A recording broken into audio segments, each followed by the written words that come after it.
Magandang gabi, kapatid kaibigan. Linggo na naman po ng gabi. Narito po muli ako, ang inyong kaibigan, si Brother Albert, upang muling magbahagi ng salita ng Diyos sa gabi ito.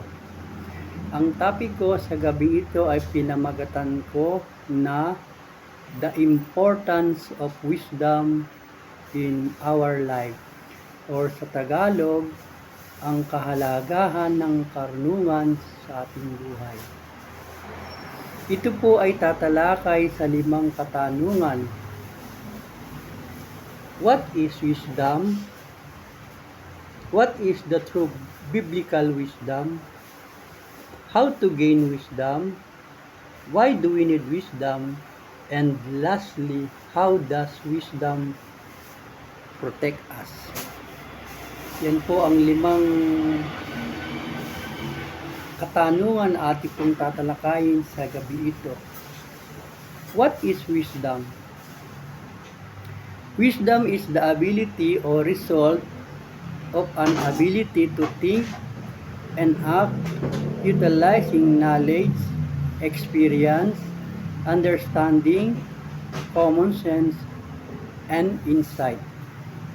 At sinabi rin sa kasulatan sa aklat ng unang Korinto, Kabanata 3, talatang 18, na ganito po ang sinasabi. Do not deceive yourself. If any one of you think he is wise by the standard of this world, we should become a fool, so that we may become wise. Huwag daw po natin isipin na tayo ay matalino sa pamantayan ng mundong ito, sapagkat ang karunungan po ng mundong ito ay kamangmangan sa Diyos. Yan po ay sinabi sa unang Korinto chapter 3 verse 19. Kasi ibang-iba po ang pamantayan ng karunungan ng ibang-iba po ang pamantayan ng karunungan ng mundo ito sa karunungang mula sa Diyos. At ang pangalawa po ay, what is true biblical wisdom? Ito po ang sinasabi, the wisdom that comes from heaven is first of all pure, then peace-loving, considerate, submissive, full of mercy, and good fruit, impartial and sincere. Yan po yung wisdom na mula sa Diyos. At yan po ay natala sa Santiago chapter 3 verse 17. At sinabi pa rin po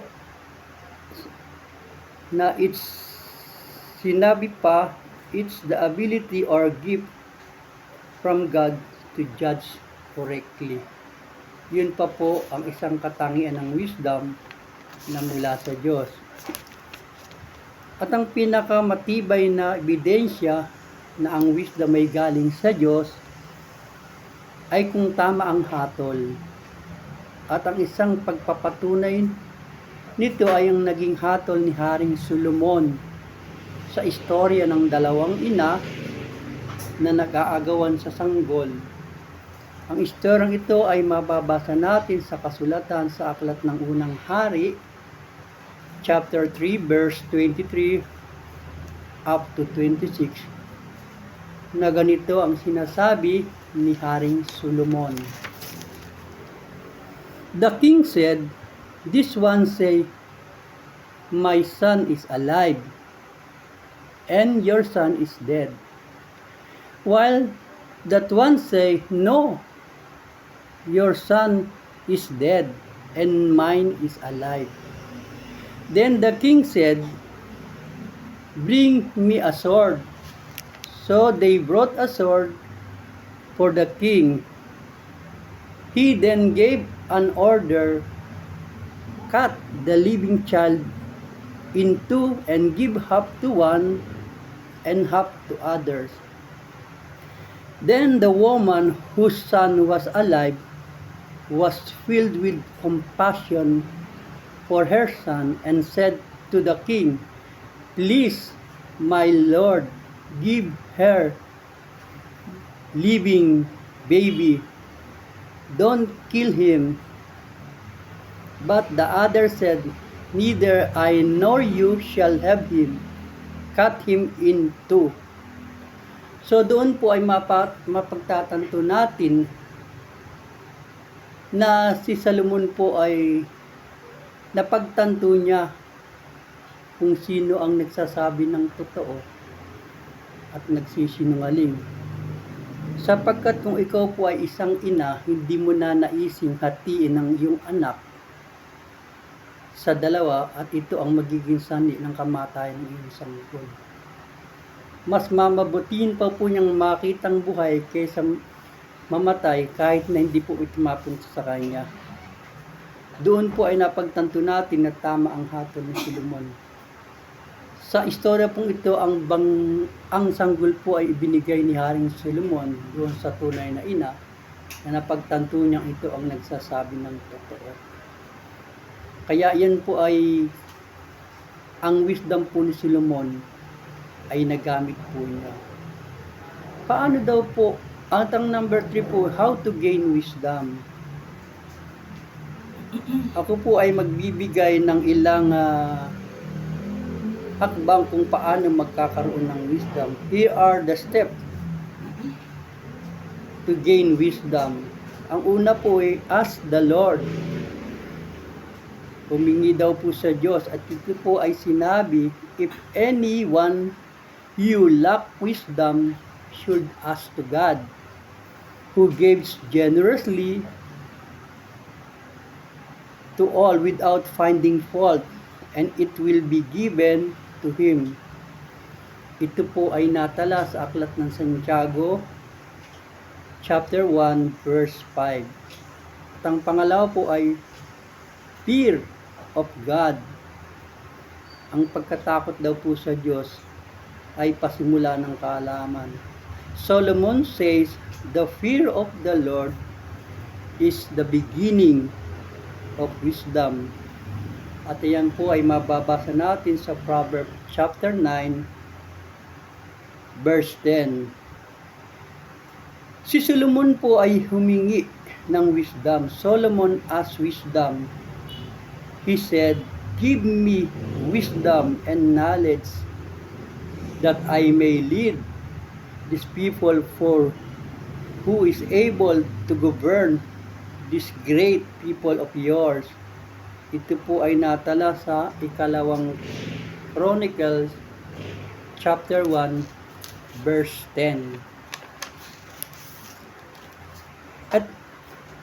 At sapagkat si Solomon nga po ay humingi ng karunungan, siya po ay binigyan ng Diyos. And because Solomon asked wisdom, God gave him, and God said to Solomon, "Since this your heart desire, and you have not asked for wealth, riches, or honor, nor for the death of your enemy, and since you have not asked for a long life, but for wisdom and knowledge to govern my people over whom I have made you a king." Sapagkat ang hiningi daw po ni Solomon ay karunungan, hindi po ang mahabang buhay, hindi po ang kamatayan ng kanyang kaaway, kundi ang karunungan po ang hiningi. Kaya po siya ay ginawang hari. Si Solomon po ay ginawang hari ng Panginoon. At ang ikatlo po ay, why do we need wisdom? Bakit nga po ba natin kailangan ang karunungan?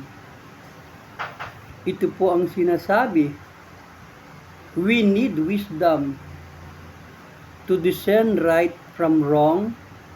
We need it to know what to say and what not to say. We need it to distinguish between good and evil. We need it who to we need it who to speak truth and who speak lies.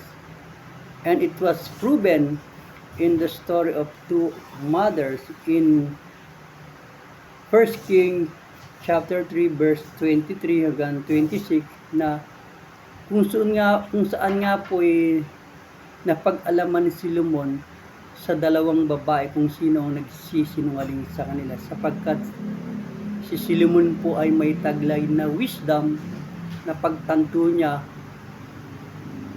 ang nagsisinungaling at nagsasabi ng totoo. At doon nga po ay nalaman ni Solomon na nagsisinungaling ang babae sapagkat ang sanggol ay hindi niya anak. Kaya mahalaga po talaga ang karunungan. At ang ika-4 po ay how does wisdom to protect us? Papaano po ang karunungan ay makapag-protect sa atin? Ang sabi po, do not forsake wisdom and she will protect you. Love her and she will watch over you. Yan po ay natala sa Proverbs 4, chapter 4, verse 6. Huwag daw po nating pabayaan ang karunungan. Ito ang magpuprotekta sa atin. Mahalin natin ang karunungan at ito ang magbabantay sa atin.